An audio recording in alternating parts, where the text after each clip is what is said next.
What's up, everyone? Welcome to Room and Board. My name is Chris George, and today we're taking a look at the newest standalone expansion for Aeon's End, Astro Knights. And it's so much of a standalone expansion that you can't combine it with any of the Aeon's End content, and it pretends to be its own unique game. Now, some might call that a new game, but not me. Because, of course, I want to make sure that newcomers to this channel are A, immediately confused, and B, immediately distrust my opinion and validity as a reviewer. But if you're still here, then you've managed to overcome that. And lucky you, because Astro Knights is a great game.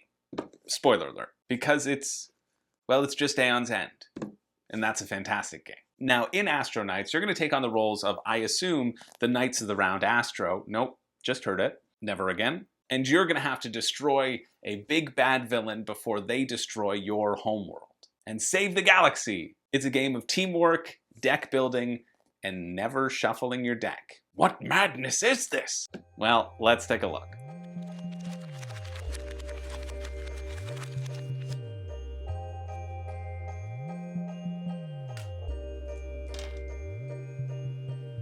Now, if you've ever played Aeon's End, this gameplay might seem familiar to you. More than familiar, it's exactly the same. You already know exactly how to play. But if you've never played Aeon's Astro Knights, well, listen up, because here's the basic structure of the game. Astro Knights is a deck builder, which means you start with a small deck filled with horrible cards, and eventually you're going to fill it up with better ones, which will make you feel very strong and powerful and enable you to take on the big bad villain who is hell-bent on destroying your homeworld. Now, the base game will come with a number of villains. I got 4 in this prototype. I'm not sure how many will be in the actual Kickstarter campaign, all with a different setup, a different deck of monsters and minions to fight, and a different health point. Now, the goal of the game is to bring this main boss's health down to 0. If you do, you win. Your game group will take on the role of a number of different heroes, each with a different starting deck. Really, it's the same starting deck with a slight tweak and one unique card, and a different ability. And you're going to be protecting your homeworld, but be careful because it has health points too, and if it gets reduced to 0, well, then you lose. Your heroes also have a health tracker as well, but it doesn't matter if any of them get to 0 because they're just expendable cannon fodder. That is, of course, until they have to take damage, and they can't, and then double that damage is dealt to your defenseless homeworld. So I guess it's worth watching your hero's health as well. Now, the turn structure is determined by the turn order deck, where there will always be 4 cards for the heroes and 2 cards for the boss. Depending on the number of players you have, there'll be a different breakdown of cards in those 4 hero cards, but there will always be 2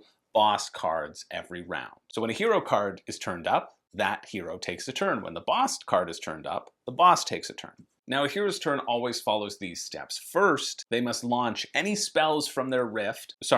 They must use any weapons in their slots before they take any other actions. If you forget to use these weapons and you start dealing other card effects first, well, you've forgotten and you can't go back in time. At least that's how my group plays. Even co-ops can be cutthroat. Then you use the cards in your hand for various effects, but it's usually about prepping more spells, more weapons to use on your next turn, and using the other cards to purchase better cards to add to your deck. And then using your power or energy to either purchase new cards and add them immediately to your discard pile, purchase new weapon slots because you start with only 1 slot, so you can only hold 1 weapon at a time, and if you want to hold more, you're going to have to unlock those slots, or slowly charging up your hero's special ability, which can build up over the course of a number of turns, waiting to be unleashed at the opportune moment to save the day. Then, when you finish your turn, you get to choose the order in which you discard your cards, and this is important because you never shuffle your deck. This is where Astro Aeon's End differs from a lot of standard deck builders. Usually when you have to draw more cards and you don't have a deck, you take your discard pile, you shuffle it, you draw whatever cards you need to. But in this one, all you do is you take your discard pile and flip it immediately over and start drawing from the top. So if you have the forethought, you can know exactly what cards are coming up.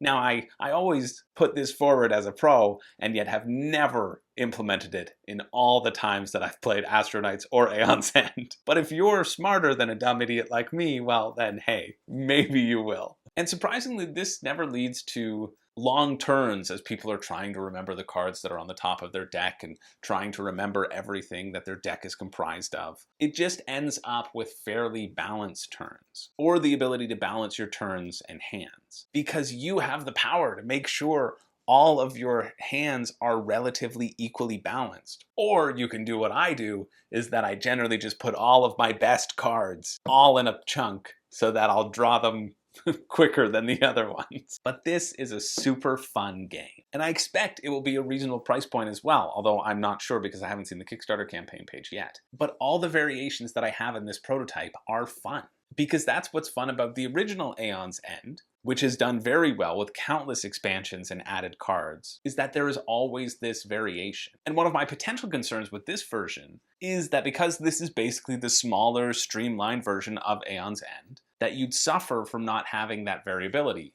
But the card markets do a fantastic job at making you feel like there's a lot of choice to be added into the deck. In Aeon's End, you have a market of 9 cards with multiple copies of each, but here you have these 6 decks to draw from, filled with unique cards or cards that only have 1 or 2 copies. So everybody is going to be able to build their own deck a little bit differently and feel like they have access to their own special superpowers. And this is a great thing. If you are going for the smaller and more streamlined version of the original game system, these variable decks go a long way in making it feel a lot bigger than it might if you didn't. Another really neat thing that Astro Knight does is there's this specific type of card called a tech card. You have one of the 6 decks, the green deck is filled with tech cards, which instead of paying its cost and putting it into your deck as normal and waiting for it to cycle through so you can play it and activate its ability, you can instead activate its ability as a one-time use and then put it at the bottom of the deck. So you lose the bonus of having it in your deck and getting to reuse that ability over and over and over again, but you gain the opportunity of using it right then when you need it, and also keeping your deck slim and trim like I used to be at 15. I peaked! And another great mechanic of Astro Knights is that you have a different homeworld with different starting health, and each homeworld has their own unique ability. And these are fun. A lot of the time you wish you had a way to power up someone else's ability, which you can't do because it's their Super Saiyan mode. It's their spirit bomb, I should say. They have to get that power on their own and charge it up slowly over the course of 100 episodes. But it feels really great to also be able to contribute to the activation of this group's ability, the homeworld special ability, contributing to that together. And the homeworld powers are all fun. Specific attacks contribute to powering it up, or purchasing cards will let you power it up for one time only. And this in turn makes the co-op feel of it feel more exciting because you are this team of Astro Knights working together with your homeworld to take on whatever villain you're facing. All of these changes make it feel like a really fresh version of Aeon's End. And I know I've talked about Aeon's End throughout the length of this entire video, but you almost have to. And I know that may not be helpful to those of you who haven't played Aeon's End and don't have it as a reference point. But I think it is really important to talk about because there are 2 main questions that should be asked. Because it is basically the same game. And so if it is the same game as Aeon's End, should I just buy that one instead? And 2, if I own Aeon's End already, is this worth purchasing as well?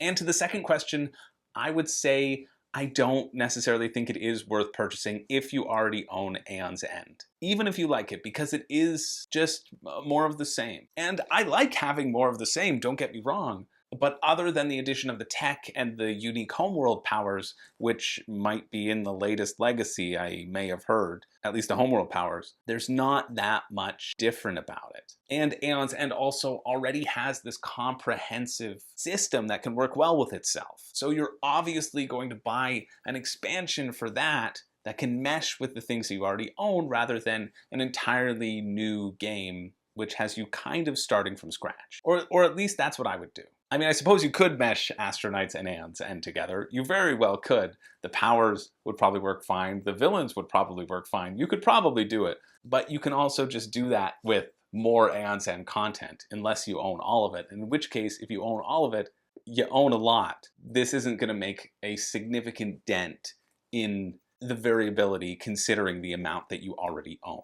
Now, whether or not you should purchase this or Aeon's End depends upon a few factors. One will obviously be the price and the shipping for this one. I expect this will be cheaper than Aeon's End. If it isn't, I don't know what to tell you. Actually, no, I do. It is that you should just go out and buy Aeon's End at your friendly local game store. It's just as good, whatever you can get for cheaper. That's usually my mantra. But the second consideration, and this one is potentially the most important one, is how punishing do you like your games? Now, Aeon's End isn't as punishing as I first thought it was, because when we played through Aeon's End Legacy, we played it on the ultra hard mode because we made a mistake in the rules and we're activating abilities against ourselves that should have only triggered once but ended up triggering 2 to 3 times. Horrible. But it was still awesome though. Still loved the experience. But even that consideration aside, Aeon's End is definitely the more difficult of the two. Because I made sure to play this with the two friends that I went through that entire Aeon's End Legacy campaign with, Brandon and Zach. They've been on the channel before. And so we immediately opted for the most challenging villain, because all the villains are rated. They have a challenge rating depending how hard or how easy they are supposed to be. And we had absolutely no trouble dealing with them. And I also played this two-handed by myself, and I'd never played Aeon's End two-handed before. And again, I had no trouble dealing with the big bad. Now, I haven't yet tried it on their expert or nightmare difficulty. I was just trying it at the base sort of difficulty level. And I cannot express how much I really enjoyed the journey of getting there. But we felt cocky the entire time we were playing and never had those moments of the rug being ripped out from our feet as we have often had when playing Aeon's End. There's no contest. Astro Knights is the friendlier, easier version. And that's great if that's what you want. And I think a lot of that has to do with the card decks and how you don't get a random card marking. They are really well balanced and they're there to help you fight off whatever villain you're facing. But part of the fun of Aeon's End, or at least part of the fun for me, is picking 9 random cards and trying to figure out the strategy of using those specific 9 cards to take out the villain. They might not work together at all. You might be fighting an uphill battle from the start. And I like that sort of thing. I like that uphill struggle. And you're not going to necessarily get that with this one because the decks are so well balanced. And that is good that they are well balanced. They should be balanced because you're going to be cycling through them. And hopefully the cards should feel around the same power level. And it needs to be, because there needs to always be a way to grow your deck to make it this streamlined version. But that, I think, is the shining difference for me. Now, to be fair, I play Aeon's End with mounds and mounds of content. I'm not quite sure what the base game provides with you because Zach owns all of the Aeon's End and he has purchased almost everything at this point.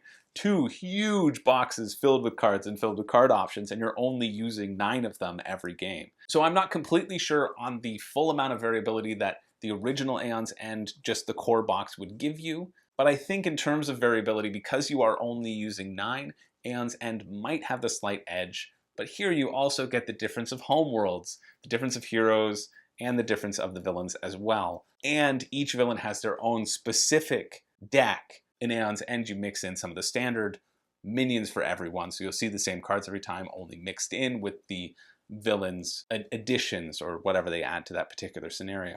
So it's a toss-up. All that to say, it really just depends on what you're looking for. Brandon and Zach, they're roommates, so they have access to all this Aeon's End content whenever they want, and I asked them both, would you get this as well? And Zach said, he's fine with the mountains of Aeon's End content that he has, and Brandon says, no, I actually really like the streamlined version. It's different enough that I would want to have this as a copy, and because he also likes the theme better. So it's 50-50 on that. Me, well, Indie Boards and Cards hasn't told me where to send this prototype next, so I guess it's mine until I hear that. But at the end of the day, Aeon's End is a fantastic game, which makes Astro Knights a fantastic game, just by virtue of it being almost the same thing. If you want a bit more of a friendlier game, easier to access that won't overwhelm you with content, Astro Knights is for sure the way to go. If you want a slightly larger depth with the ability to expand over time, then Aeon's End is the ticket, I think. The bottom line is that Astro Knights makes and absolutely delivers